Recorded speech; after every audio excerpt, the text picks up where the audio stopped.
ಸ್ವಯಂದಲ್ಲಿ ಸರ್ವಜ್ಞನಾದೆ ಉಭಯಂ ಯೋಚಿಸುವಡೆ ವಸ್ತು ಚೈತನ್ಯಾತ್ಮಕನಾದೇನು ಎಂದೇ ಬಸವಾಕ್ಷರತ್ರಯ ಎನ್ನ ಸರ್ವಾಂಗದಲ್ಲಿ ಒಳಗೆ ಬೆಳಗುವ ವಿಧವ ನಡೆದು ಆನಮೇ ಬಸವ ಬಸವ ಬಸವ ಎನ್ನುತ್ತದನೆಯ ಈಶ್ವರ ನಮ್ಮ ಸುಂದರ ಆಗಬೇಕಾಗಿತ್ತಂದ ಈ ಜೀವನದಲ್ಲಿ ನಾವು ಕಷ್ಟಗಳನ್ನು ಅನುಭವಿಸಬೇಕಾಗ್ತದೆ. ಒಂದು ನದಿ ಈಗ ಬೆಳೆಯಬೇಕಾಗಿದ್ದಾಗ ಎಲ್ಲ ಕಷ್ಟವನ್ನು ಪಡೆದು ಆಗ ಆ ಬೆಳೆ ಬೆಳೀತದೆ. ಆ ನದಿ ಬೆಳೆದು ಜಗತ್ತಿಗೆ ಹೂವನ್ನು ಕೊಡ್ತದೆ. ಮಳೆ, ಚಳಿ, ಬಿಸಿಲು ಯಾವನ್ನ ಲೆಕ್ಕಿಸದೆ ಕೆಟ್ಟ ಕತ್ತಲೆಗಳನ್ನು ಉಳಿದು ಆ ಬೇರ ಎಲ್ಲವನ್ನು ಕೂಡ ಕಷ್ಟವನ್ನು ಪಟ್ಟು ಜಗತ್ತಿಗೆ ಹೂವನ್ನು ಕೊಡ್ತಾರೆ. ಹಾಗಾದ್ರೆ ನದಿ ಜಗತ್ತಿಗೆ ಹೂವನ್ನು ಕೊಡಬೇಕಾಗಿರ್ತದೆ, ಅಷ್ಟೆಲ್ಲ ಕಷ್ಟವನ್ನು ಪಡಬೇಕಾಗ್ತದೆ. ಹಾಗ ನಮ್ಮ ಜೀವನದಲ್ಲಿ ನಾವು ಶಾಂತಿಯನ್ನ ಪಡೆಯಬೇಕಾಗಿತ್ತಂದ್ರೆ ನಾವು ಕೂಡ ಕಷ್ಟ ಪಡಬೇಕಾಗ್ತದೆ. ಹಾಗೆ ನಮ್ಮ ಜೀವನದಲ್ಲಿ ಕತ್ತಲೆ ಹೋಗಬೇಕು, ಬೆಳಕು ಬರಬೇಕಾಗಿತ್ತಂದ್ರೆ ಕತ್ತಲೆಗಳನ್ನು ತೊಳಿಬೇಕಾಗ್ತದೆ. ಹಾಗ ಪ್ರತಿಯೊಬ್ಬರ ಜೀವನದಲ್ಲಿ ಕತ್ತಲೆ ಬರೋದಿದೆ. ಕೆಲವರ ಜೀವನದಲ್ಲಿ ಸ್ವಲ್ಪ ಸಮಯ ಕತ್ತಲೆ, ಕೆಲವರಲ್ಲಿ ಸ್ವಲ್ಪ ಇರುವಂತ ಕತ್ತಲೆ, ಆದರೆ ಬೆಳಕು ಮಾತ್ರ ಬರದೇ ಬರೋದು.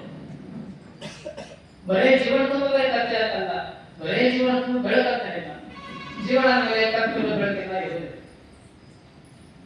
ಆಗ 12 ತಾಸುಗಳ ಮೇಲೆ ಬೆಳಕು ಹಾಗೆ ಆಗ್ತದೆ. ಸೂರ್ಯ ಒಂದೇ ಬರ್ತಾನೆ. ಆದ್ರೆ ಆ ಸೂರ್ಯ ಬರ್ತಾನಂತ ನಾವು ಕಾಯಬೇಕಾಗ್ತದೆ. ಹಾಗ ಈ ಕತ್ತಲನ್ನು ತಿಳ್ಕೊಂಡು ಜೀವನ ಅಲ್ಲೇ ವಿನಾಶಗೊಳಿಸಬಾರದು. ಹಾಗೆ ಈ ಕತ್ತಲನ್ನು ಕಳೆದಾಗ ನಾಳೆ ಸೂರ್ಯ ಬರೋದು. ಹಾಗೆ ನಾವು ಕಷ್ಟವನ್ನು ಅನುಭವಿಸಿದಾಗಲೇ ಒಂದು ಸುಖ ಬರುತ್ತದೆ. ಹಾಗೆ ನಾವು ನಡಿಬೇಕಾದ್ರೆ ಒಮ್ಮೆ ಎಳೆಗಾಲ ಬರಲಾಗ, ಹಾಗೆ ಕಷ್ಟ ಮತ್ತು ಸುಖ ಬೆಳೆದಿರ್ತಾರೆ. ಎರಡು ಸಮಾನ ಕರ್ಕೊಂಡು ಹೋಗ್ಬೇಕಾಗ್ತದೆ. ಬರೀ ಒಂದೇ ಇಲ್ಲ ಅಂದ್ರೆ ನಡೆಯಕ್ಕಾಗೋದಿಲ್ಲ, ಎರಡು ಬೇಕಾಗ್ತದೆ. ಹಾಗೆ ಬರೇ ಸುಖ ಇರಲಿ ಹಾಗಾಗೋದಿಲ್ಲ, ಬರೀ ದುಃಖ ಇದ್ದರೂ ಹಾಗಾಗೋದಿಲ್ಲ. ಜೀವನ ಅಂದರೆ ಸುಖ ದುಃಖ ಎಲ್ಲ ಇರೋದಿಲ್ಲ, ಎರಡು ಸಮಾನ ಕರ್ಕೊಂಡು ಹೋಗ್ಬೇಕಾಗ್ತದೆ. ಅವಾಗ ನಮ್ಮ ಜೀವನ ಪರಿಪೂರ್ಣ ನಡೆಸಬೇಕಾಗ್ತದೆ. ಅದಕ್ಕೆ ಅಲ್ಲ ಹೇಳಿದೆವು, ನಾವು ಜೀವನದಲ್ಲಿ ಶಾಂತಿ ಬೆಳೆಯಬೇಕಾಗಿದೆ. ಅದಕ್ಕೆ ಗುಬ್ಬೆಯ ನೀ ತೋಟ ಮಾಡು, ಬರೀ ಹೊರಗಿನ ತೋಟ ಜೊತೆಗೆ ಒಳಗಿನ ತೋಟ ಮಾಡೋದನ್ನ ಬೆಳೆಯುತ್ತದೆ. ಹಾಗೆ ನಾವು ಶಾಂತಿ ಬೆಳೆಯನ್ನ ಬಿತ್ತಬೇಕಾಗಿತ್ತು, ಶಾಂತಿ ಬೆಳೆಯನ್ನ ಬೆಳೆಯಬೇಕಾಗಿತ್ತಂದ್ರೆ ಸ್ವಲ್ಪ ನಾವು ಕಷ್ಟವನ್ನು ಬೆಳೆಯಬೇಕಾಗ್ತದೆ. ಎಲ್ಲಾ ಬೆಳೆ ತೆಗಿಬೇಕಾಗ್ತದೆ. ಬೆಳೆಗಳನ್ನು ತೆಗೆದಾಗ ಬೆಳೆ ಬರೋದು. ಎಲ್ಲಾ ಬೆಳೆ ಬಂದು ಆಗ ಬೆಳೆಯನ್ನು ಕೂಡ ಕಾಯಬೇಕಾಗ್ತದೆ. ಅದಕ್ಕೆ ಆ ಬೆಳೆ ಫಲಕ್ಕ ಬೇಡಿ ಹಾಕಬೇಕಾಗ್ತದೆ. ಅದಕ್ಕೆ ಅಲ್ಲವರು ಹೇಳ್ತಾರೆ, ಸಮತೆ ಶಯನವೆಂಬ ಬೇಡಿಯಲ್ಲಿ ಆವಾಗ ತೋಟದಲ್ಲಿ ಜಾಗದಲ್ಲಿ. ಹಾಗ ಈ ತೋಟದಲ್ಲಿನ ಬೆಳೆ ಬಂದದ್ದು, ಎಲ್ಲಾ ಕಳೆಯನ್ನು ತೆಗಿಯಕ್ಕೆ ಶುರು ಮಾಡಿದ್ವಿ.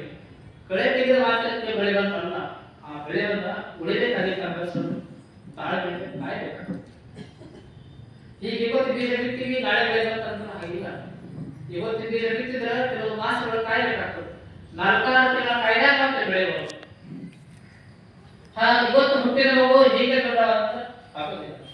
ಎಲ್ಲಾ ಕಷ್ಟಗಳು ಅನುಭವಿಸಬೇಕಾಗ್ತದೆ, ತಲುಪಬೇಕಾಗ್ತದೆ, ಕಷ್ಟ ಪಡಬೇಕಾಗ್ತದೆ. ಹಾಗೆ ಕಷ್ಟ ಇತ್ತು ತಡ್ಕೋದಿತ್ತಂದ್ರೆ ಅದು ಜೀವನದಲ್ಲಿ ಪರಿಪೂರ್ಣ ಆಗ್ತಾನೆ, ಆತ ಸುಖ ಬಾರಿಸಬೇಕಾಗ್ತದೆ. ಹಾಗೆ ಕಷ್ಟದ ಅನುಭವ ಇತ್ತಂದ್ರೆ ಸುಖ ಬರ್ತದೆ. ಕಷ್ಟ ಇಲ್ಲ ಅಂದ್ರೆ ಅದು ಸುಖ ಆಗುದಿಲ್ಲ. ಹಾಗ ಸೂರ್ಯ ಜಗತ್ತು ಯಾಕೆ ಹೊರಗಾಗ್ತಾನೆ? ರಾತ್ರಿನ ಕತ್ತಲೆ ಇರೋದ್ರಿಂದ ಸೂರ್ಯನಿಗೆ ಬೆಲೆ ಅದ.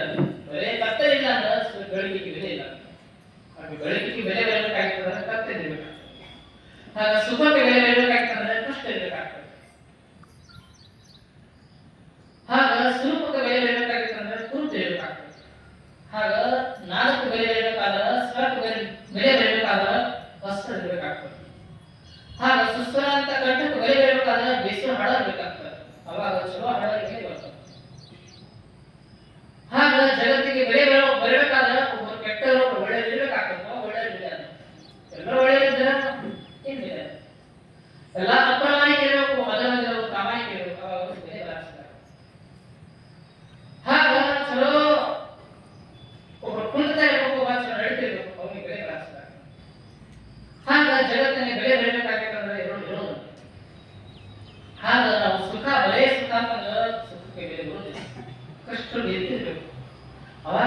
ವರ್ಷಕ್ಕೆ ಸುತ್ತದ ಹಾಗ ಬೇಸಿಗೆ ಅಂತ ತಿಳ್ಕೊಂಡೆ ಮಳೆಗಾಲಕ್ಕೂ ಬೇಕಲ್ಲ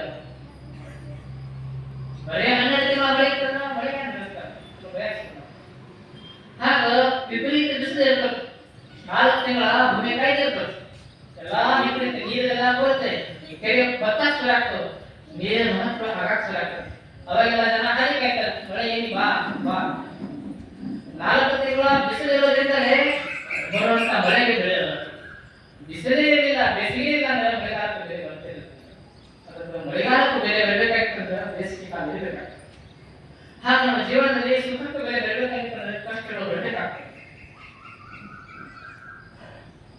ಒಂದು ಮನ್ಯಾಗ ತಾಯಿಗೆ ಬಹಳ ಪ್ರೀತಿಯಿಂದ ಮಗನಿಗೆ ತಾಯಿ ಜೋಪಾನ ಮಾಡ್ತಾರೆ ಅಷ್ಟು ಮಗನ ಬಿಟ್ಟು ಇರಕ್ಕಾಗ್ತಿಲ್ಲ ಅಷ್ಟ ಮಗನ ಪ್ರೀತಿ ಯಾಕೆ ಮಗ ಅಂದ್ರೆ ಅಷ್ಟು ಪ್ರೇಮ ಮಗನ ಬಿಟ್ಟು ಎಂದು ಕೂಡ ಮುಕ್ತಿಲ್ಲ ಅಷ್ಟು ಮಗನಿಗೆ ತಗೊಂಡೇ ಅದು ಅಷ್ಟು ಕೆಲಸ ಮಾಡ್ಬೋದು ಮಗನಿಗೆ ಹಾಲು ಉಳಿಸೋದು ಉಣಿಸೋದು ಬಟ್ಟೆ ಉಳಿಸೋದು ಅಷ್ಟು ಪ್ರೀತಿ ಮಾಡ್ತಿದ್ದು ತನ್ನ ಮಗನಾಗಿರಬೇಕು ತಪ್ಪಲಾಗಿರ್ಬೇಕು ಎಂದು ಕೂಡ ಮಗನಿಗೆ ಕೆಳಗಿರ್ತಿರ್ಲಿಲ್ಲ ಯಾಕೆ ಅಷ್ಟು ಪ್ರೇಮ ಮಗನಿಗೆ ಆದ್ರೆ ಸ್ವರ್ಗದಷ್ಟು ಆದ್ರೆ ಅದೇ ಮಗ ಸ್ವರ್ಗ ಬಿಟ್ಟು ಆಸೆ ಮಾಡ್ತಿದ್ದ ಅವಾಗ ತಾಯಿ ಎತ್ಕೊಳ್ತಾರೆ ಒಂದು ದಿವಸ ಕೂಡ ಮಗನಿಗೆ ಕೆಳಗೆ ಬಿಡ್ತಿರ್ಲಿಲ್ಲ ಒಂದಿಲ್ಲ ಎರಡಲ್ಲ 4 ವರ್ಷ ಕಳೆದು ಮಗು ತಾಯಿ ಮಗನಾಗಿ ಇಲ್ಲ ತಪ್ಪಲಾಗಿ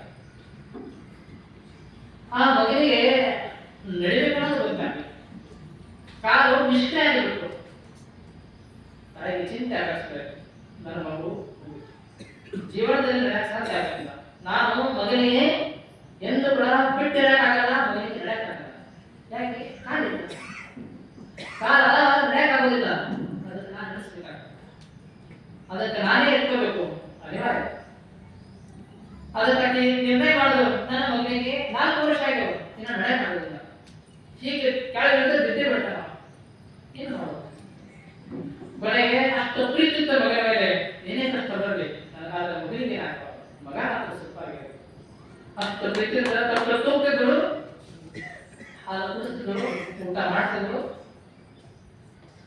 ಮಗನಿಗೆ ಕಟ್ಲ ಕಲಿಸಿ ಸಾಲ ಕೆಲಸ ಮಾಡಿದ್ರು ಕೆಲಸ ಮುಗಿದು ಕೂಸಿ ಎತ್ಕೊಂಡು ಹೀಗೆ ಜನರು ಆಗ್ತಿದ್ರು ಒಂದಲ್ಲ 6 ವರ್ಷಗಳು ಮಗು ಮಾತ್ರ ಮಸ್ತ್ ಕಟ್ಲಾಗ ಹಾಲು ಕುಡ್ಕೋದು ಅನ್ಕೋದು ಮಸ್ತ್ ಇತ್ತು ಆದ್ರೆ ಒಂದು ದಿವಸ ಯಾವೊಂದು ಕಾರ್ಯಕ್ರಮ ಬಂತು ಪ್ರಸಂಗ ಬಂತಕ್ಕೆ ಆ ಕೆಲಸಕ್ಕೆ ಹೋಗಬೇಕಾಯ್ತು ಆದ್ರೆ 4 ವರ್ಷ ಎಂದು ಕೂಡ ಬಿಟ್ಟು ಮಗಳಿಗೆ ಬಿಟ್ಟು ಹೋಗಿಲ್ಲ ಅದು ಇವತ್ತಿಂತ ಪ್ರಸಂಗ ಬಂತು ಮಗಳಿಗೆ ಬಿಟ್ಟು ಹೋಗೋ ಪ್ರಸಂಗ ಬಂತು ಆದ್ರೆ ಮಗಳಿಗೆ ತಗೊಳ್ಳೋ ಬಯಕಾಗುದಿಲ್ಲ ಬಿಟ್ಟು ಹೋದ್ರೆ ಮಗ ಒಬ್ಬನೇ ಅಲ್ಲ ಮಗನ ನೋಡೋರ ಮಗನಿಗಂತೂ ನಡೆಯಕ್ಕಾಗುದಿಲ್ಲ ಕೊನೆಗೆ ತಾಯಿ ವಿಚಾರ ಮಾಡೋದು ಪಕ್ಕದ ಮನೆ ಗೆಳತಿ ಹೇಳೋದು ನಾನಂತೂ ಕೆಲಸ ತಿಳಿದೆ ಅವ್ರು ಎಂದಿನ ಅಪರೂಪ ಕರೆದ ಅಲ್ಲಂತೂ ನಾವು ಹೋಗಲೇಬೇಕು ಇಂಥ ಮಗನಿಗೆ ತಗೊಂಡು ಅಂತ ಹೋಗಕ್ಕೆ ಆಗೋದಿಲ್ಲ ಯಾಕೆ ಅದು ಬಹಳ ದೂರದ ಪ್ರವಾಸ ನಡ್ಕೊಂಡು ಹೋಗ್ಬೇಕು ಅಲ್ಲಿ ಇವನಿಗೆ ತಗೊಂಡು ಹೋಗೋದು ಬಹಳ ಕಷ್ಟ ಅದ ಅದಕ್ಕೆ ಏನಾದ್ರು ಮಾಡಿ 4 ದಿವಸ ಬರೋವರೆಗೆ ನನ್ನ ಮಗನಿಗೆ ಜೋಪಾನ ಮಾಡಬೇಕು ಅವನಿಗೆ ನಡೆಯಕ್ಕಾಗಲ್ಲ ಅವನಿಗೆ ಉಣಿಸೋದು ತಿನ್ನಿಸೋದು ಮಾಡೋದು ಅಂತ ತಾಯಿ ಹೇಳಿ ಆಗಲಿ ಏನು ಚಿಂತೆ ಮಾಡಬೇಡ ನಾನು ಮಾಡ್ತೇನೆ ಅಂತ ಹೇಳ್ತಿರೋದು ಹೇಳಿ ತಾಯಿ ಹೋದ್ರು ತಾಯಿ ಪಾಪ ಕರಡು ಮಗನ ಮೇಲೆ ಮಗ ಉಂದಾಗಿಲ್ಲ ಕುಡ್ದಾಗಿಲ್ಲ ಹಾಲು ಕುಡ್ದಾಗಿಲ್ಲ ಅವನಿಗೆ ನಡೆಯಕ್ಕಾಗಲ್ಲ ಹ್ಯಾಂಗ 4 ದಿನ ಆಗಿ ತನ್ನ ಕೆಲಸಕ್ಕೆ ಹೋದ ಸಲಕ ಮನೆ ಮಗನ ಚಿಂತೆ ಆಗ ಈ ಕೆಲಸ ಪಕ್ಕದ ಗೆಳತಿದ್ದಾಳ ಆ ಗೆಳತಿ ಮಾಡಿದ್ರೆ ಚಲೋ ಬಂದ್ರು ಮನೆಗೆ ಬಂದು ಬಿಸಿ ಬಿಸಿ ಅಡಿಗೆ ಮಾಡೋದು ಅನ್ನ ಅದಕ್ಕೆ ತುಪ್ಪ ಹಾಕಿ ಹಾಲು ಕಾಸಿ ಹೆಂಗೆ ಹಾಲು ಕಾಸಿ ಇಟ್ಕೊಡು ಇಟ್ಟು ಮಗ ಹಸಾಗಿತ್ತ ಅವಾಗ ತಾಯಿ ಪ್ರೇಮ ಬೇರೆ ಇವ್ರ ಪ್ರೇಮ ಬೇರೆ ಅವಾಗ ಕ್ಯಾಮ್ರು ಬಾ ಬಂದು ಗುಣ ಅಂತಂದ್ರೆ ಇಲ್ಲ ನಾನು ನಡೆಯಕ್ಕಾಗಲ್ಲ ನನಗೆ ಬರೋಕ್ಕಾಗಲ್ಲ 4 ವರ್ಷದಾಗ ಇನ್ನು ನಡೆಯಕ್ಕಾಗಲ್ಲ ಉಳಿಬೇಕಾಗಿತ್ತಂದ್ರೆ ಬಾ ಮತ್ತೆ ಬಿಡು ಬಿಸಿ ಬಿಸಿ ಅನ್ನ ಮಾಡಿಟ್ಟ ಇಟ್ಟು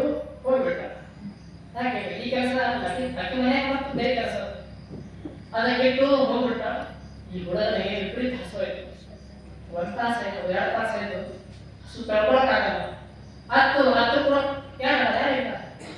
ಕೊನೆಗೆ ತೊಟ್ಲಾಗ ಎದ್ದು ಕುಂತು ಹೀಗೆ ನಿರ್ಲಕ್ಷ್ಯ ಮಾಡ್ದ. 4 ವರ್ಷದ ಜೀವನದ ಮಟ್ಟದವರು ತೊಟ್ಟ ನಿಂತಿದ್ದಾರ.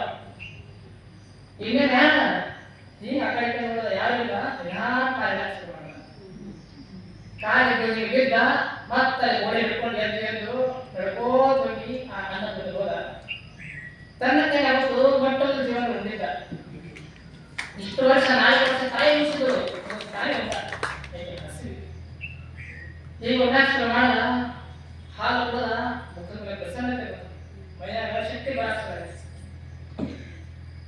ದಿನ 1 ಸಲ 2 ಸಲ 4 ದಿನದಲ್ಲಿ ಆಕೆ ಬಂದು ಅಡಿಗೆ ಮಾಡಿಟ್ಟು ಹೋಗಿ ಇವಾಗ ನನಗೆ ಕೂಡ ಅಂತ ನಾ ಕೊಡಕ್ಕೆಲ್ಲ ನೀ ಬಂದು ಕೊಡು ಅಂತ ಹೋಗು ನಯ ಕೊಡ್ಲಿ ಅಂತ. ಯಾಕೆ ನನಗೆ ಗೊತ್ತಿತ್ತು ಅತಿ ಪ್ರೀತಿ ಮಾಡಿ ಮಗ ಕೆಡ್ಸಾಡ. ಈ ಮಗ ತನಕ ನಡಿಬೇಕಾದ ಅವ ತಾಯಿ ನಡಿಬೇಕಾಗ್ತದೆ. ಈಗ ನಾನು ನಡೆಸಿದ್ರೆ ಅಲ್ಲಿ ನಡೆಯಕ್ಕಾಗಲ್ಲ. ಯಾಕೆ ತಾಯಿ ಅತಿ ಪ್ರೀತಿ ಮಗನಿಗೆ ಯಾವ ಮಾಡಿ ಅದಕ್ಕೆ ಮಗ ತನಕ ನಡಿಬೇಕಾದ್ರೆ ನಾನು ನಡೆಸಕ್ಕೆ ಮಾಡ್ಬೇಕಾಗ್ತದೆ, ಅವನಿಗೆ ಕಷ್ಟ ಪಡಬೇಕಾಗ್ತದೆ ಅಂತ ಗೊತ್ತು. ಅದಕ್ಕೆ 4 ದಿನದಲ್ಲೇ ಹುಡುಗ ತಾಯಿ ಒಂದು ಪರೀಕ್ಷೆ ಮಾಡ್ತಾನೆ. ಯಾವಾಗ ತಾಯಿ ಬರ್ತಾಳ, ಬಂದು ನೋಡ್ತಾಳ, ಮರಿ ತುಂಬ ಮಗ ಆಡ್ತಾಳ. ತಾಯಿ ಎಲ್ಲಿದ್ರೆ ಸಂತೋಷ. ಜೀವನ ತಿಳ್ಕೊಂಡಿದ್ರು ಮಗನಿಗೆ ನಡೆಯಕ್ಕಾಗೋದಿಲ್ಲ ಅಂತ ತಿಳ್ಕೊಂಡಿದ್ರು. ಆದ್ರೆ ಆಕೆ ಗೊತ್ತಾಯ್ತು, ಆಕೆ ಹೇಳಿದ್ರು ಏನ್ ಪವಾಡ ಮಾಡಿದೆ, ಎಲ್ಲ ತೋರಿಸ್ಬೇಕಂತ ವಿಚಾರ ಮಾಡಿದೆ ತಿಳ್ಕೊಂಡೆ. ಹಣ ಹಾಕಿ ತೋರಿಸ ಇಲ್ಲ, ಮಗನೇ ಮತ್ತೆ ನಡೆಯಕ್ಕಾಗೋದಿಲ್ಲ. ಏನ್ ಔಷಧ ಕೊಟ್ಟಿಲ್ಲ ಮಗ ನಡೆಯಕ್ಕೆ ಮಾಡಿದ್ರೆ. ಅವಾಗ ಹೇಳುವ ನಾ ಏನು ಔಷಧ ಕೊಟ್ಟಿಲ್ಲ, ನಿನ್ನ ಮಗನಿಗೆ ಕಷ್ಟ ಅನ್ನೋದು ಗೊತ್ತು ಮಾಡಿಕೊಡ್ತೀನಿ, ಹಸಿ ಅನ್ನೋದು ಅದು ಮನಸ್ಸು ಮಾಡಿಕೊಡ್ತೀನಿ. ಅದಕ್ಕೆ ಮಗ ನಿನ್ನ ಕಾಲ ಅವನ ಕಾಲ ನಡೆಯಕ್ಕೆ ಒಂದು ವೇಳೆ ಕಷ್ಟ ಕೊಡ್ತಿಲ್ಲ ಜೀವನದ ಮುಂಕಾಲ ನಿಷ್ಠೆ ಆಗಿಬಿಡ್ತಿತ್ತು. ಅದಕ್ಕೆ ತನ್ನ ಕಾಲದಲ್ಲಿ ತಾನು ಮಗು ನಡೆಯ ಹಾಕಬೇಕಾಗಿತ್ತಂದ್ರೆ ಆತ ಕಷ್ಟ ಪಡಬೇಕಾಗ್ತದೆ. ಹಾಗ ಜೀವನದಲ್ಲಿ ನಮ್ಮ ಕಾಲ ನಡೆಯಬೇಕಾದ್ರೆ ಕಷ್ಟ ಪಡಬೇಕಾಗ್ತದೆ. ಯಾರು ಕಷ್ಟ ಪಡ್ತಾರೆ ಜೀವನದಲ್ಲಿ ರಿಲ್ಯಾಕ್ಸ್ ಆಗ್ತದೆ, ಕಷ್ಟ ಪಡಬೇಕು. ಅದಕ್ಕೆ ಯಾರ್ಯಾರ ಜೀವನದಲ್ಲಿ ಕಷ್ಟ ಅತಿಯಾದ ಕಷ್ಟಗಳು ಬಂದು ಅವ್ರ ಜೀವನದಲ್ಲಿ ಎತ್ತರ ಮಟ್ಟಿಗೆ ಬೆಳೆದು, ಯಾರ್ಯಾರ ಜೀವನದಲ್ಲಿ ಸಣ್ಣ ಪುಟ್ಟ ಕಷ್ಟಗಳು ಬಂದು ಅಷ್ಟೇ ಬೆಳೆದು. ಅದಕ್ಕೆ ಅಷ್ಟಮಹಾದೇವಿ ಸಮೇತ ಅರಮನೆ ಬಿಟ್ಟೆ, ಗೋಂತಾದೇವಿ ಸಮೇತ ಅರಮನೆ ಬಿಟ್ಟು. ಗೋಂತಾದೇವಿ ರಾಜನವರು, ಅಕ್ಕಮಹಾದೇವಿ ಶ್ರೀಮಂತ ವ್ಯಾಪಾರಸ್ಥರು. ಆದ್ರೆ ಇಬ್ಬರು ಕೂಡ ತನ್ನ ಮನೆಯನ್ನ ಬಿಟ್ಟಾರೆ. ಭಗವಂತನಿಗಾಗಿ ಇಡೀ ತಮ್ಮ ಜೀವನವನ್ನ ದೇವರಿಗಾಗಿ ಇರಿಸಬೇಕು. ಆದ್ರೆ ಅಕ್ಕ ಎಲ್ಲರಿಗೆ ಜೀವ ಪರಿಚಿತ ಆದವರು, ಗೋಂತಾದೇವಿ ಮಾತ್ರ ಅಷ್ಟೇ ಇದರ ಕಡಿಮೆ ಅಂತಲ್ಲ, ಇಬ್ಬರಷ್ಟೇ ಸಾಮರ್ಥ್ಯ. ಆದ್ರೆ ಯಾರ ಜೀವನದಲ್ಲಿ ಅಕ್ಕನ ಜೀವನದಲ್ಲಿ ಬಹಳಷ್ಟು ಕಷ್ಟಗಳು ಬಂತು. ಹುಡುಗರಿಗೆ ಬಿಟ್ಟಾಗ ಹಿರೇಮಠ ಸಂಸ್ಥಾನ ತಾನೇ ಬರ್ತೀವಿ. ಈಗ ಹಸಿವಾಯ್ತಂದ್ರೆ ಭಿಕ್ಷೆ ಬೇಡಕ್ಕೆ ಶುರು ಮಾಡೋದು ಜನ ಕಲ್ಲು ಹೊಡ್ಯಕ್ಕೆ ಶುರು ಮಾಡ್ತಾರೆ. ಈಗ ಯಾರು ಬರ್ತದೆ ಒಬ್ಬರ ನೀಡಿದ್ರು ಹತ್ತಿ ಹೇಳಿದ್ರು ಬಾ ಹೇಳೋರು ಬಂದಾರ ಏನು ಆಗ ಹತ್ತಿ ಹೇಳಕತ್ತಾಳ ಕೇಳ್ಬೇಕಂತ ಮನಸ್ಸಿ ಬಂದದ ಮನಸ್ಸಿಂದ ಅನ್ನ ತಗೊಂಡ್ರು. ಮಹಾದೇವಿ ಭಿಕ್ಷೆ ಬೇಡ ಪಾತ್ರ ಹಿಡಿಯಕ್ಕಂದ್ರ ನನ್ನ ಪಾತ್ರ ಭಿಕ್ಷೆ ಬೇಡಕ್ಕಂತ ಬಂದಿಲ್ಲ, ಕಲ್ಯಾಣ ಹೋಗಕ್ಕಂತ ಬಂದಿದ್ದು. ಈಗ ಮಾಡಿ ನಾನು ಹೋಗಿತಾರ ಹಿಡ್ಕೋಬೇಕಂತೇಳಿ ಚಂದ ಗೊತ್ತದ. ಹಾಗ ಅದನ್ನ ಮುರಿಬೇಕಂತ ನಾಯಿ ಬಂದು ತಿಂದ ಇವತ್ತಲ್ಲ ಎಷ್ಟೆಲ್ಲ ಕಷ್ಟಗಳು ಬಂದು. ಆದ್ರೆ ಆ ಕಷ್ಟ ಎಲ್ಲಾ ಕರ್ಕೊಂಡು ಕಲ್ಯಾಣಕ್ಕೆ ಬರ್ತಾರೆ. ಯಾಕೆ ಅಲ್ಲಿ ಅದಕ್ಕೆ ಗೌರವ ಸಿಗ್ಬೋದು. ಬಸವನ ಕಾಣಬೇಕಂತ ಕಲ್ಯಾಣಕ್ಕೆ ಬರ್ತಾರ. ಕಲ್ಯಾಣಕ್ಕೆ ಬಂದ ಮೇಲೆ ಯಾವ ರೀತಿ ಸ್ವಾಗತ ಎಲ್ಲ ಬಂದು ಪ್ರಶ್ನೆ ಮಾಡಕ್ಕೆ ಶುರು ಮಾಡೋದು. ಒಂದಲ್ಲ ಎರಡಲ್ಲ, ಬರೇ ಪ್ರಶ್ನೆದ ಸುರಿಮಳೆ. ಹೇಗಿದ್ದೀರಿ ಬಾಲಗಳು ಬಿಡ್ತಾರಲ್ಲ ಹಂಗ ಪ್ರಶ್ನೆದ ಸುರಿಮಳೆ. ಇಷ್ಟೆಲ್ಲ ಪ್ರಶ್ನೆಗಳು ಕೇಳಕ್ಕೆ ಶುರು ಮಾಡಿದ ಅಕ್ಕನಿಷ್ಟು ನೋವ. ಆ ನೋವಿನಲ್ಲಿ ಅವರು ಅಲ್ಲವೇ ಕೇಳ್ತಾರೆ, ಯಾಕೆ ನಾನು ನೋವು ಕೊಡ್ತೇನೆ, ನಾವು ಅಲ್ಲಿ ಮನೆಯಲ್ಲಿ ಕಷ್ಟಗಳು, ಅರಮನೆ ಆ ಕಷ್ಟಗಳು, ದಾರಿ ಮಧ್ಯದಲ್ಲಿ ಜನರ ಕಷ್ಟಗಳು, ಎಲ್ಲಾ ಕಷ್ಟಗಳು ಎದುರಿಸಿ ಬಂದೇನೆ, ನನಗೆ ಯಾಕೆ ನೋವು ಕೊಡ್ತೇನೆ ಹೇಳ್ತಾರೆ. ಅವಾಗ ಎಲ್ಲಾ ಸಿಕ್ಕಂತಾರೆ, ಯಾಕೆ ಅಷ್ಟೆಲ್ಲ ಕಷ್ಟ ಕೊಡ್ತಾರೆ. ಕೊನೆ ಎಲ್ಲ ಆದ್ಮೇಲೆ ಅಲ್ಲವರು ಹೇಳ್ತಾರ, ನೀ ಸಾಮಾನ್ಯ ಮಹಾದೇವಲ್ಲ ನಿಮಗೆ ಎಲ್ಲರಿಗೂ ಅಕ್ಕ ಅಂತ ಎಲ್ಲರೂ ಕೊಂಡಾಡ್ತಾರೆ. ಅದಕ್ಕೆ ಏನು ನಿನ್ನ ಸಾಮರ್ಥ್ಯ ಜಗತ್ತಿಗೆ ಗೊತ್ತಾಗಲಿ, ನಿನ್ನ ವ್ಯಕ್ತಿತ್ವ ಜಗತ್ತಿಗೆ ಗೊತ್ತಾಗಲಿ ಅಂತ ಕೂಡ ಪರೀಕ್ಷೆ ಮಾಡಿದ್ರು ನೋಡ್ಕೊಂಡು ಆಗ್ತಾವ ನನ್ನ ಸಾಮರ್ಥ್ಯ ಗೊತ್ತಾಗಲ್ಲ. ಹಾಗ ಎಷ್ಟು ಕಷ್ಟಪಟ್ಟ ತಿಳ್ಕೊಂಡೆ ಅರ್ಥ ಮಾಡಿ ಜಗತ್ತಿಗೆ ಪರಿಚಯ. ಅದೇ ಗೊತ್ತಾಗಲಿ ಕಷ್ಟ ಬರಲಿಲ್ಲ ಜಗತ್ತಿಗೆ ಗೊತ್ತಾಗಲ್ಲ ಪರಿಚಯ ಆಗುತ್ತೆ. ಹಾಗೆ ಯಾರ್ಯಾರ ಜೀವನದಲ್ಲಿ ಕಷ್ಟಗಳು ಬರ್ತಿರ್ತಾವ ಜಗತ್ತಿಗೆ ಬೆಳಕಾಗಿಸ್ತಾರೆ. ಕಷ್ಟವಿಲ್ಲ ಅದೇ ಹಾಗ ಪ್ರತಿಯೊಬ್ಬರ ಜೀವನದಲ್ಲಿ ಹಾಗೆ ನಡೀತಿರ್ತಾರೆ. ಕಷ್ಟಗಳು ಬರ್ತಿರ್ತಾವ ಜೀವನದಲ್ಲಿ ಮನುಷ್ಯ ಬೆಳಕಾಗ್ತಾರೆ. ಅತಿಯಾದ ಕಷ್ಟಗಳು ತಾಳದ ಮನುಷ್ಯ ಬಾಳ್ತಾನ ಬೆಳಿತಾನ ತಾಳಿದಾದ ಬೆಳಗಿಲ್ಲ ಉಳಗಿಲ್ಲ ಅಳಿವಾದಾಗಿತ್ತು ಬೆಳಿಬೇಕಾಗಿತ್ತು ಉಳಿಬೇಕಾಗಿತ್ತಂದ್ರ ಜೀವನದಲ್ಲಿ ತಾಳ್ಬೇಕಾಗ್ತದೆ. ಎಷ್ಟೇ ಕಷ್ಟಗಳು ಬಂದ್ರ ತಳ್ಕೋಬೇಕಾಗ್ತದೆ. ಅದಕ್ಕೆ ಯಾರು ತಳ್ಕೋತಾರ ಅವರೆಲ್ಲ ಉಳಿದಿರ್ತಾರೆ. ಹಾಗೆ ಈ ಗಿಡ ಸಮಯದೆಲ್ಲ ತಳ್ಕೋತ ತಿಳ್ಕೊಂಡು ಗಟ್ಟಿಯಾಗಿ ಹಾಗ ನಾವು ಜೀವನದಲ್ಲಿ ಸಿಗುವಂತ ಕಷ್ಟ ಎಷ್ಟೇ ಭಗವಂತ ಕಷ್ಟ ಬದಲಿಸಿದ ಕಷ್ಟವನ್ನು ತಳ್ಕೋಬೇಕಾಗ್ತದೆ, ಕಷ್ಟ ಪಡಿಬೇಕಾಗ್ತದೆ. ಹಾಗ ಒಂದು ದೇವಾಲಯ, ಆ ದೇವಾಲಯ ಮುಂದೆ ಒಂದು ಮೆಟ್ಟಿಲು, ಜನ ಎಲ್ಲ ಬಂದು ಆ ದೇವರ ಮೂರ್ತಿಗೆ ದರ್ಶನ ಮಾಡಿದ್ರು, ದರ್ಶನ ಮಾಡಿ ಹೋಗ್ತಿದ್ರು. ಅಲ್ಲೇ ಮೆಟ್ಟಿಲ ಮೇಲೆ ಕಾಲು ಕೊಟ್ಟು ಜನ ದರ್ಶನ ಹೋಗ್ತಿದ್ರು. ಒಂದ್ ದಿವಸ ಆ ಮೆಟ್ಟಿಲು ಕಂಡು ದೇವರ ಮೂರ್ತಿ ಕೇಳ್ತು, ಇಲ್ಲ ಮತ್ತೆ ನೀ ಮತ್ತು ನಾನಿಬ್ಬರು ಗೆಳೆಯರು, ಇಬ್ಬರು ಬೆಟ್ಟದಲ್ಲಿ ಇದ್ದೀವಿ, ಆದ್ರೆ ಜನ ಗೌರವ ಮಾಡ್ತಾರ, ಜನ ದರ್ಶನ ಮಾಡ್ತಾರ, ನನಗೆ ಗೊತ್ತಿಲ್ಲ ಯಾಕೆ ಅಂತ ಒಂದ್ ದಿವಸ ಆ ಮೆಟ್ಟಿಲು ಕಂಡು ಮೂರ್ತಿ ಕೇಳ್ತಂತ ಪ್ರಶ್ನೆ. ಅವಾಗ ಮೂರ್ತಿ ಹೇಳ್ತಂತ ಕೇಳೋ ಪ್ರಶ್ನೆ ನಿಜ ಅದ. ನಾವು ಇಬ್ಬರು ಅರಣ್ಯದಲ್ಲಿ ಇದ್ದೀವಿ, ಒಂದೇ ಬೆಟ್ಟದಲ್ಲಿ ಪಕ್ಕಕ್ಕೆ ಇದ್ದೀವಿ, ಇಬ್ಬರು ಗೆಳೆಯಾಗಿ ಇದ್ದೀವಿ. ಆಗ ಒಬ್ಬ ಶಿಲ್ಪಿ ಬಂದು ನಿನ್ನನ್ನು ಆಯ್ಕೆ ಮಾಡ್ದ, ಎಷ್ಟು ಸುಂದರ ಇದೆ, ಅದಕ್ಕೆ ನನ್ನ ಮೂರ್ತಿ ಮಾಡ್ಬೇಕಂತ ತಿಳ್ಕೊಂಡು ಎಲ್ಲ ತಗೊಂಡು ತನ್ನ ಛಾಯೆಯನ್ನು ತಗೊಂಡು ಹೊಡ್ಯಾಕ್ಸ್ ಮಾಡ್ದ. ಅವಾಗ ಏನಂದ್ರೆ ಬೇಡ, ನನ್ನ ಹೊಡ್ಯಾಕ್ ಹೋಗ್ಬೇಡ, ನನಗೆ ಹೊಡ್ಯಾಕ್ ಹೋಗ್ಬೇಡ, ನಾನು ಅನ್ಪಟ್ಟು ಸಹ ಮಾಡಕ್ ಆಗೋದಿಲ್ಲ, ನನಗೆ ಅದು ತಡ್ಕೊಳಕ್ ಆಗೋದಿಲ್ಲ, ನೀ ಕಷ್ಟ ಬೇಡ ಅಂತಂದೆ. ನೀ ಕಷ್ಟ ಬೇಡ ಅಂತ ತಿಳ್ಕೊಂಡು ಅಲ್ಲೇ ಉಳಿದಿ. ಆಮೇಲೆ ಆತ ನನ್ನ ಆಯ್ಕೆ ಮಾಡ್ದ, ನನ್ನ ಕಷ್ಟ ಕೊಟ್ಟು ಛಾಯೆ ತಗೊಂಡು ಹೊಡ್ಯಾಕ್ ಮಾಡ್ದ, ಕೆಟ್ಟಾಕ್ ಮಾಡ್ದ. ಒಂದಲ್ಲ ಎರಡಲ್ಲ 5 ವರ್ಷ ಕೊರದ ಆ ಛಾಯೆ ಭಾವನ ನಾನು ತಳ್ಕೊಂಡೆ ಹಿಂದಿದ್ದ ನಾಳೆ ನಾನು ಇಂಥ ಶಿಲ್ಪಿಯನ್ನು ಒಳ್ಳೆದ ತಪ್ಪು ಮಾಡ್ತಾನ, ಅಷ್ಟು ದೂರಿಂದ ಬಂದಾನ, ಇಷ್ಟೆಲ್ಲ ಶಿಲೆಗಳು ಇರಿಸಿ ಮಾಡ್ತಾನಲ್ಲ ಆಶಾನ ಇವಾಗ ಒಳ್ಳೇದ ಮಾಡ್ತಾನ ಅಂತ ನಾನು ಅವನನ್ನು ತಿಳ್ಕೊಂಡೆ. 5 ವರ್ಷ ಚೆನ್ನಿ ಹಿಡಿದು ಕೊಡದು ಕೆತ್ತು 5 ವರ್ಷ ಕಷ್ಟಪಟ್ಟಾನ. ಆ 5 ವರ್ಷ ಕಷ್ಟ, ಆ ನೋವು, ಆ ತ್ರಾಸನ ತಳ್ಕೊಂಡೆ. ಅದಕ್ಕೆ ಗುರುತ್ಯಾವೆ ನೀವು ಕಷ್ಟ ತಳ್ಕೊಂಡಿಲ್ಲ ನೀ ಬಿಟ್ಟಿಲ್ಲ. ಹಾಗ ಜೀವನದಲ್ಲಿ ಕಷ್ಟವನ್ನು ತಳ್ಕೊಂಡ್ರ ಎಲ್ಲರಿಗೆ ಪ್ರಿಯ ಆಗ್ತೇವೆ, ಜಗತ್ತಿನ ಪೂಜ್ಯತೆ ಆಗ್ತೀವಿ. ಯಾರ ಕಷ್ಟವನ್ನು ತಳ್ಕೋದಿಲ್ಲ ಅವರು ಮೆಟ್ಟಿಲ್ಲ. ಹಾಗ ಜೀವನದಲ್ಲಿ ಬೆಳಿಬೇಕಾಗಿತ್ತಂದ್ರ ಚಲೋ ಬಾಳಬೇಕಾಗಿತ್ತಂದ್ರ ಕಷ್ಟ ಪಡಬೇಕಾಗ್ತದೆ. ಕಷ್ಟದಲ್ಲಿ ನಿಜವಾದ ಸಾಮರ್ಥ್ಯ. ಹಾಗ ಯಾರಿಗೆ ವ್ಯಕ್ತಿ ಇರ್ಬೋದು, ಒಬ್ಬ ಒಳ್ಳೆ ಕಲಾವಿದ ಆಗ್ತಾನ ಅಂದ್ರ ಬೀಥಾನ್ ದೊಡ್ಡ ಸಂಗೀತಗಾರ. ಅವ್ರ ಒಂದು ದಿವಸ ಅದ್ಭುತವಾಗಿ ಹಾಡ್ತಿದ್ರು. ಹಾಡುವಾಗ ಅವ್ರ ಹಾಡು ಕೇಳಲಿಕ್ಕೆ ಸಾವಿರಾರು ಜನ ಬರ್ತಿದ್ರು. ಅಷ್ಟು ಮನುಷ್ಯರು ಹಾಡ ಚೆನ್ನಾಗಿತ್ತು, ಕೇಳೋಣ ಮೈಯೆಲ್ಲ ಮರಿತಿದ್ರು, ಅಷ್ಟ ಭಕ್ತನಾಗಿ ಹಾಡನ್ನು ಕೇಳ್ತಿದ್ರು. ಅಂತ ಅದ್ಭುತ ಹಾಡಲಾಗಿತ್ತು. ಒಬ್ಬ ಬಂದು ಇಡೀ ಅವ್ರು ಹಾಡೋದು ನಿಂತ ಮೇಲೆ ಸಭೆಯನ್ನ ಮಂತ್ರಪೂಜೆ ಆಯಿತು, ಒಬ್ಬನಿಗೆ ಬಹಳಷ್ಟು ಪ್ರಭಾವ ಆಯಿತು. ಆತ ಹೋಗಿ ಕೇಳ್ತಾರ, ಇಷ್ಟೆಲ್ಲ ಹಾಡ ಹಾಡಿರಿ, ಬಹಳ ಖುಷಿ ಆಯ್ತು, ದೇವರು ನಮಗೂ ಸಮೇತ ನಿಮ್ಮ ಕಂಠ ಕೊಟ್ಟಿದ್ದಾರೆ, ನಾವು ಕೂಡ ಹಾಡ್ತಿದ್ದೀವಿ, ಆದ್ರೆ ದೇವರು ನಮಗಿಂತ ಕಂಠ ಕೊಟ್ಟಿಲ್ಲ, ನಮ್ಗೆ ಹಾಡಕ್ ಆಗೋದಿಲ್ಲ ಅಂತ ಹೇಳ. ಅವಾಗ ಸಂಗೀತಗಾರ ಹೇಳ್ದ, ತಾವು ಹೇಳೋದು ನಿಜ, ಆದ್ರೆ ನನಗೂ ಕೂಡ ನಿಮಗೆ ಕಂಠ ಕೊಟ್ಟಿದ್ದಾರೆ, ನನಗೂ ಮಾತ್ರ ನಿಜವಾದ ಚಲೋ ಸ್ವರ ಇರಲಿಲ್ಲ, ನಿಮ್ಮ ಧ್ವನಿ ಹಾಗೋ ನನ್ನ ಧ್ವನಿ ಹಾಗೆ, ಆಗ ನನ್ನ ಧ್ವನಿ ಬೇಸರ, ಜನ ನಗುತ್ತಿದ್ರು, ಅಸಹ್ಯ ಮಾಡ್ತಿದ್ರು, ಯಾವಾಗ ಮಾಡ್ತಾರ. ಆಗ ನಾವು ನಿರ್ಣಯ ಮಾಡಬೇಕು, ಯಾರ ನನ್ನ ಅಸಹ್ಯ ಪಟ್ಟಾರ, ಯಾರ ನನ್ನ ಹಾಡು ಕೇಳಬೇಕಾದ್ರೆ ಕಿವಿಸ್ಕೊತಿದ್ರು ಅಂದೇ ನಿರ್ಣಯ ಮಾಡಿದ್ರೆ ಯಾರ್ಯಾರು ಮುಚ್ಕೋತಾರ ಅವ್ರು ತೆಗೆದು ನನ್ನ ಹಾಡು ಕೇಳಂಗ ಆಗಬೇಕು ಅಂತ ಸಂಕಲ್ಪ ಮಾಡಿದೆ. ಸಂಕಲ್ಪ ಮಾಡಿ ದಿನಕ್ಕೆ ಒಂದಲ್ಲ 8 ತಾಸು ನಾನು ದಿನ ಹಾಡಕ್ಕೆ ಶುರು ಮಾಡಿದೆ. ಒಂದಲ್ಲ ಎರಡಲ್ಲ 40 ವರ್ಷದವರೆಗೆ ಸತತವಾಗಿ ಹಾಡದೆ 40 ವರ್ಷದ ಶ್ರಮದ ಫಲ ಇವತ್ತು ನಾವೆಲ್ಲ ತಿಂತೀವಿ.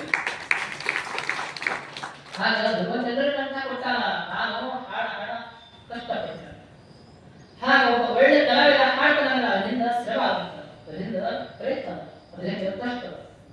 ಅತಿಯಾದ ಶ್ರಮದ ಫಲವೇ ಸುಮಧುರ ಹಾಡಾಗ್ತದೆ.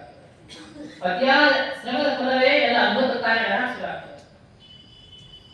ಹಾಗೆ ಅಪ್ಪನ ಸಮೇತ ಜೀವನದಲ್ಲಿ ಕಷ್ಟ ಎಲ್ಲಾ ಕಾಲದಲ್ಲಿ ಏನ ಸಂಘ ಮಟ್ಟಕ್ಕೆ ಹೋದ ತಕ್ಷಣ ಮನೆಯಂತ ಬಡತನ, ಕಲಿಬೇಕಂತ ಇಚ್ಛೆ, ಪರಿಸ್ಥಿತಿ ಅಂತಿಲ್ಲ.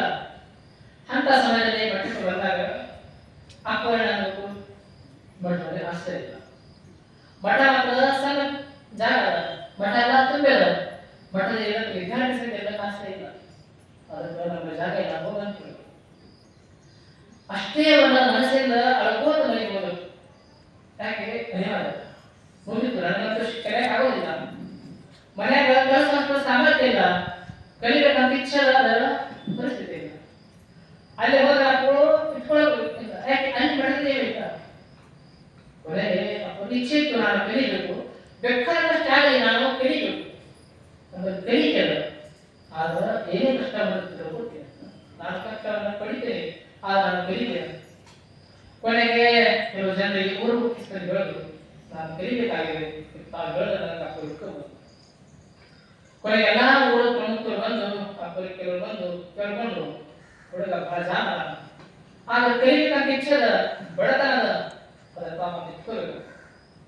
ಅಪ್ಪ ಎಲ್ಲಿ ಇಟ್ಕೊಳ್ಳಿ, ಎಲ್ಲಾ ಮಠದಲ್ಲಿ ಮಠ ತುಂಬಿಲ್ಲ, ಎಲ್ಲಿ ಕೂಡ ಜಾಗ ಇಲ್ಲ, ಇರಬೇಕಿಲ್ಲ.